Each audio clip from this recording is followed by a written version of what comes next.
Good evening and welcome to tonight's meeting. Tonight we'll be discussing the differences between rural and urban work.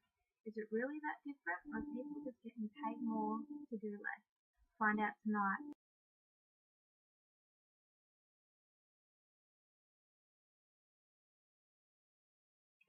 Sorry about that technical difficulty and welcome back to tonight's show.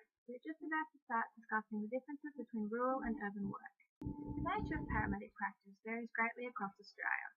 It is strongly influenced by the distant geographic and demographic characteristics within each region.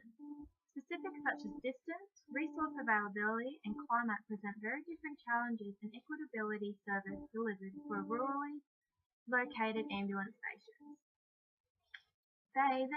We have spoken to one of the CQ University paramedic students after being placed at a rural station in Moranbah and gathered her information that she believes will compare and contrast the differences between urban and rural work.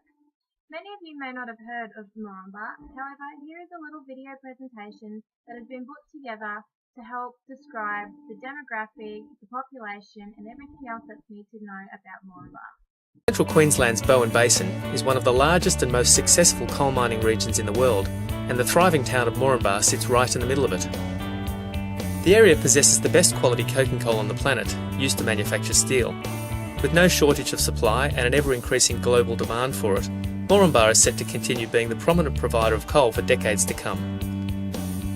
Moranbah has gained a reputation as being the #1 resource sector growth town in Queensland for property investors. It directly services more mines than any town in Australia, with 20 operational mines within 80 kilometres of the township, including 3 new coal projects totalling $5.9 billion, which will employ an additional 3,850 workers.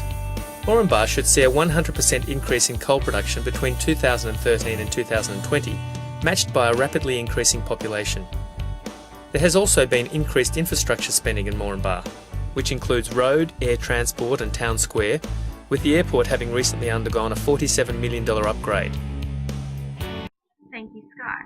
These factors can affect service provision, especially in times of natural disasters. In these cases, there are more innovative measures that are conducted as resources are simply not available. Rural paramedics can call on fireys and police just as urban paramedics. However, the difference is there are limited staff, and if they are busy, they are just unable to help. So, their second resort is to call upon the public, as there are more volunteers such as SES and St John's available to help within rural placements. To think, I admit, can be daunting to most paramedics, but it could simply be a way to learn and to trust your own ability and judgment to take care of the patient in various circumstances. Factors that are different is turnaround time.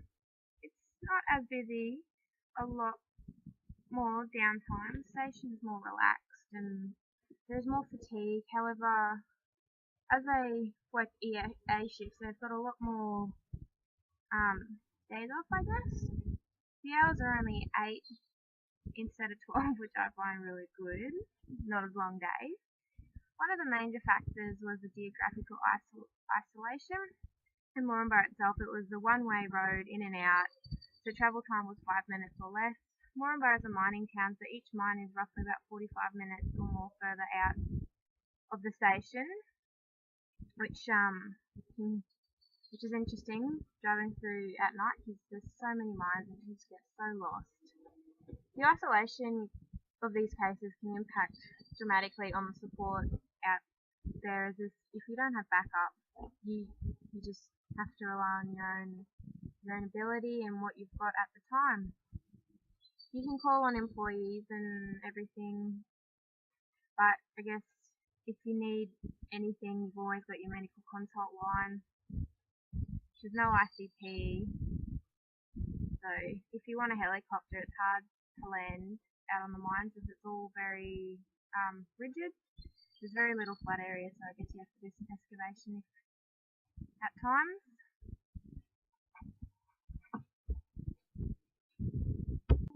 So we have managed to interview one of the rural paramedics out of Moranbah and asked her what she finds most challenging within rural work compared to urban work. So for me out here, I mean, like I said earlier, the working on your own, I find that very challenging. Not that I can't do my job or I'm not a good paramedic. I like that extra brain, extra set of hands, extra someone that can carry my bags with me, that can be my other set of ears and eyes, and actually that might have been a good idea to grab that, or what do you think about that? I like bouncing off my partner. So the most challenging thing is that knowing that I'm it, and you have to actually rely on yourself and your own clinical knowledge and getting to where you have to be and knowing how to read a map and rural addressing and, oh, this is a dirt track, oh, I hope we're going the right way, up to another 100 k's, stuff like that. That's what I find challenging. The bloody coal dust out here is a pain in the bum. Not that it's a challenge, but it's just something that you need to get used to in your lifestyle. Definitely this on-call roster, the 8 on 6 off, I found that it took me a good 3 to 6 months when I first got out here to really get my head around it and be quick and get up and get my bum out the door and just, yeah, now I'm right. I'm 2 years out here now, it's fine, but the no free time at night business, like I said earlier, this on-call roster, is that having the phone on you, I find that challenging, that I can't actually just sort of relax. It's taken me a little while to just get that, to just know that, okay, you can actually relax, you can watch a bit of telly, you can do things, go to the gym, and if you get a job, you just got to go, you just got to move your bum and come back to what you were doing 3 or 4 hours later. What else can I tell you? The long distance driving at night. So if we get a maternity or a mental health transfer or someone that needs to go out into Mackay, it is generally a 5-hour minimum turnaround. So if, say, we've been at work all day, you go home, you go to the gym, you have your dinner, you don't get to bed till sort of 10, 11 o'clock, then you get a call at sort of 1 a.m. or 2 or 3 in the morning, and they wake us up from your deep sleep, and they say you've got to drive to Mackay. You're kind of like, oh, okay, thanks. You sort of have to smash in a quick Red Bull or a coffee or something, and I find that really challenging because, of course, I'm the driver, and I've got generally a nurse and a patient in the back, and I find it really difficult to sort of keep that alertness and that responsibility of being their driver. So, yeah, that's what I find challenging. And now we go back to Sky to ask what she thinks the difference in relationship between paramedics and the community are between rural and urban stations. I found that the relationship between both was similar, as all my mentors were really happy and bubbly and really outgoing, so they had a great relationship with the nurses and all allied health actually. However, with the younger generation there was a bit of a difference, as they hadn't really, I guess, built a relationship with them, as they're from places such as Brisbane and Gold Coast and pretty much everywhere in between. The relationship with the paramedics and the community, it was really good. Like, everyone was really happy to help, and I found that when the community sees a paramedic, they stop and wave, and they just want to have a chat, and it was really nice to see, especially with the Moranbah paramedics.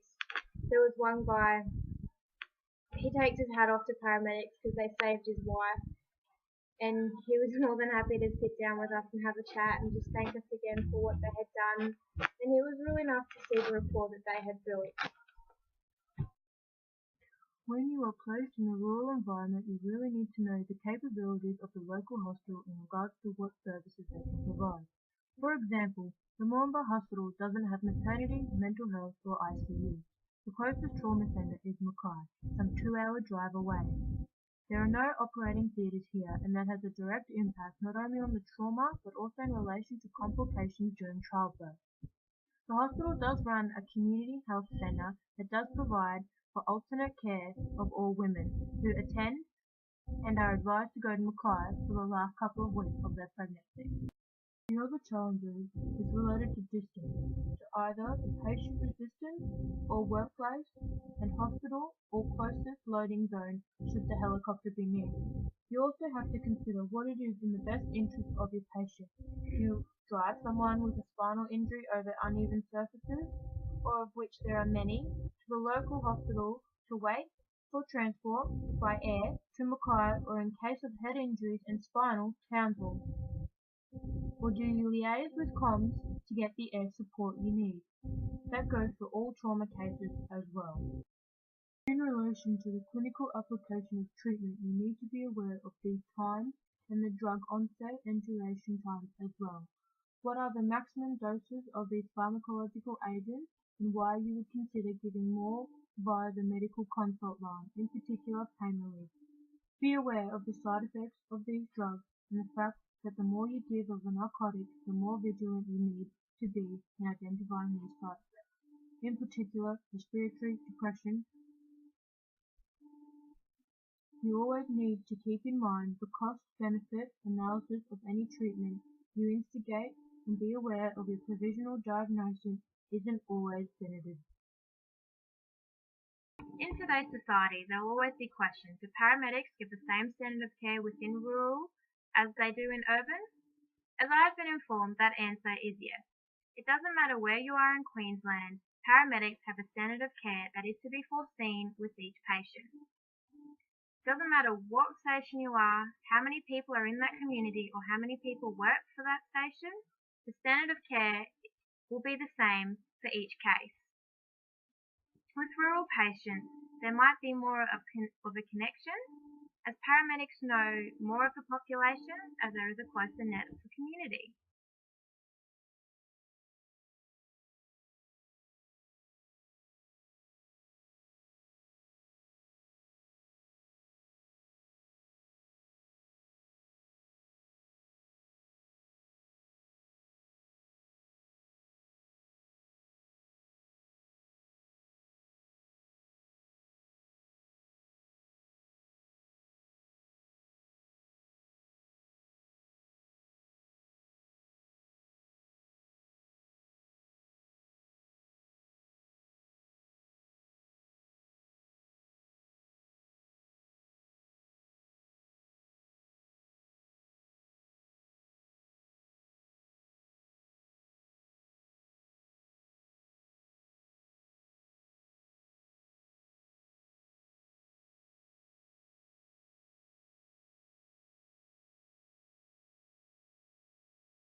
People also question if there is assumed risk with rural work.